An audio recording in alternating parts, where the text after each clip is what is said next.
Hi, this is Shadi. Today we're going to be looking at history's greatest rivalry, or one of history's greatest rivalries, and it's going to be Olympic champion Hidehiko Yoshida and UFC champion, the first, of course, Royce Gracie, and we're going to be looking at round 1 and 2, 1 year apart both, and of course I'm going to address the controversial decision made because it is still debated till this day. So it's important to talk about these and look at the technique. Nothing out of the ordinary was done. It's all fundamental, but the beauty is in the fundamental, and people at the highest level usually have the simplest tools. Of course, before we do any of that, don't forget to like, comment, subscribe, and of course check out my book, The Origins and History of Judo, a translation of a manuscript from 1903 and forward by yours truly.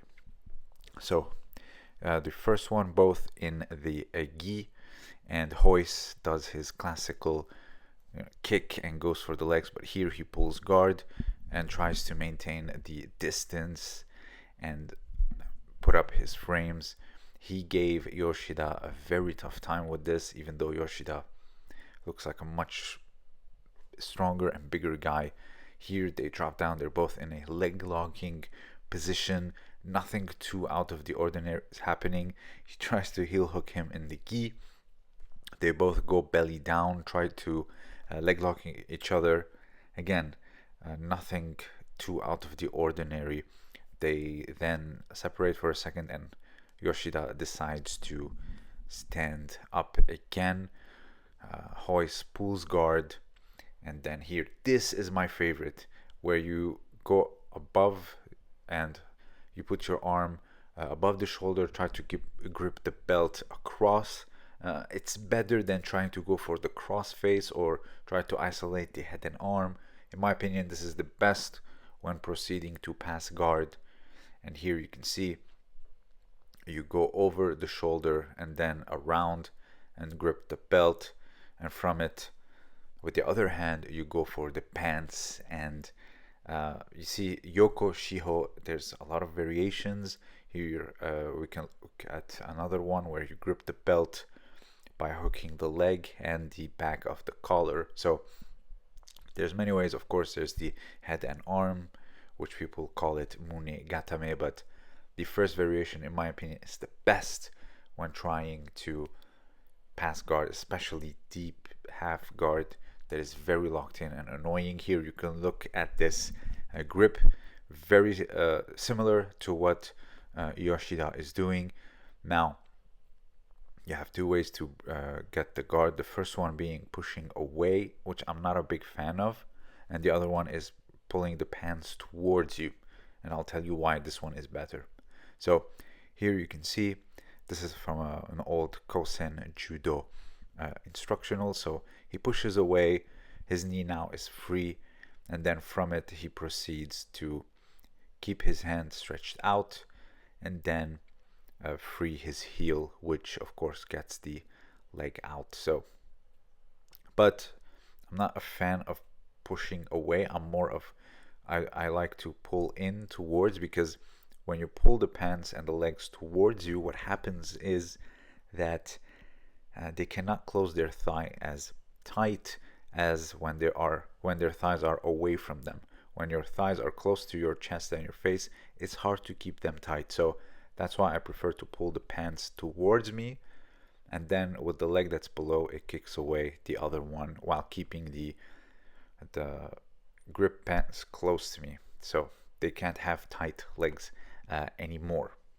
So before we continue, I'd like to talk to you about Xmartial. Xmartial has some of the highest quality rash guard and gi designed for both men and women and even children. You have from the simplest designs.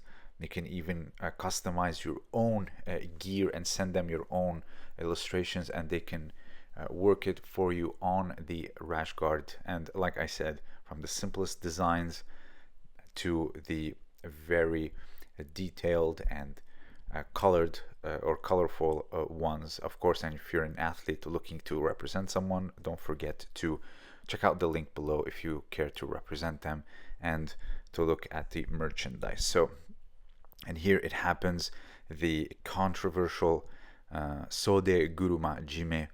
You can see the referee going in to check what is happening and stops. And of course, the Gracie camp is furious, and it's understandable. He did not tap and he wasn't knocked out. Now, let me explain something, at least in the judo world, how it happens. I don't know about something about the other disciplines, but in judo, if the strangle or the choke is locked in fully and it's clearly taking its effect and the other guy is not moving or cannot get out of it, it is the referee's responsibility to give the guy the win.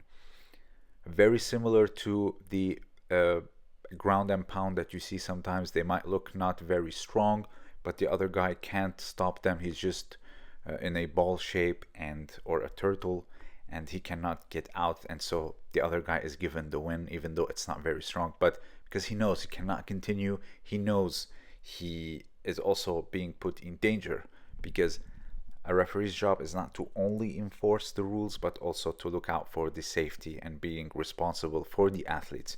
Yes, it's martial arts, but we have to look out for each other. Now, if the choke is sunken in, and of course you have Yoshida's belly on his face, which makes it all the more difficult to breathe, then yes, the win should have gone to Yoshida. However, if it's not sunken in, then yeah, you're right to be angry. And here, this is the second fight a year later. Oof. They have agreed that Royce would not wear a jacket. But again, you see the same thing. A guard pull, it's very hard for Yoshida to pass. Of course, it's very smart to not engage with an Olympic champion in the stand-up. So, very similar, tries to go for the leg. Yoshida is trying to pass. In the first round, he's kind of doing okay, almost passes his guard and takes the back, trying to put the hooks in. Here, gets almost offensive with the arm lock attempt. But Royce immediately takes back control. I would say the second fight, there's no dispute or debate. Royce was the clear winner and the dominant one, takes the back many times.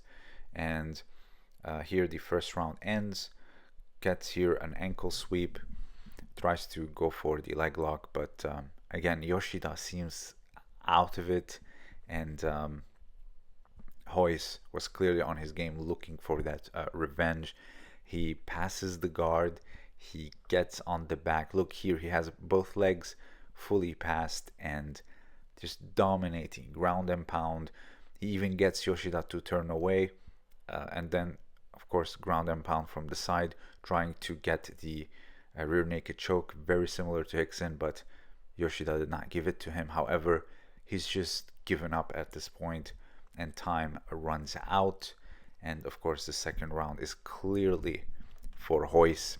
So again, going back to the strangle, if the strangle is sunken in, yet he is not knocked out, but he's not doing anything about it or can't do anything about it, then yes, Yoshida is the clear winner. We have to look out for each other. If not, then yeah, because it's still debated till this day. So whatever you want to see it, for me, from a judo standpoint, yes, it should have gone to Yoshida. Clearly, it was sunken in. His weight was all over his chest and his face. There was no getting out of it. So for his safety, it was better to call it off. Similar to the double wrist lock by Sakuraba, it looked very ugly, and yes, it should have been stopped.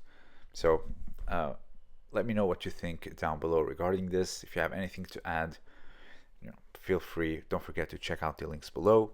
This was Shadi, and thank you for listening.